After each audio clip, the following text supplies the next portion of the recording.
Welcome to Not Milk Never Milk. Subscribe if you're lactose intolerant. You start by getting the basics working fast. Power the Jupiter 110, join your home Wi-Fi network, and sign into your Jupiter account so the assistant can access preferences. Once done, pair the remote. Hold the pair button for about 5 seconds until the LED flashes. This links voice commands to the set. Make sure the TV firmware is up to date so voice features are supported. After pairing, test a simple wake phrase to confirm the mic and connection are active. Now you enable and tailor the assistant so it understands you. Go to Settings, select Voice Assistant, and turn on the microphone plus assistant services. This lets the TV listen and act.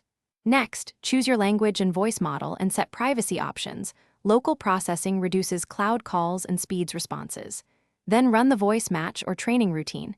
Say the wake phrase 3 times so the model adapts to your tone. After that, test commands for channels, volume, and apps to verify accuracy.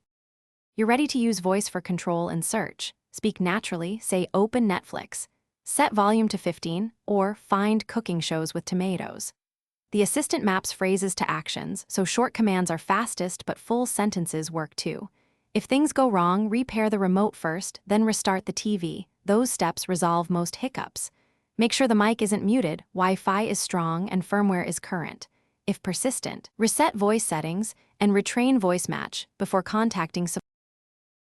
Thanks for watching. If this was helpful, leave a like and consider subscribing. See you next time.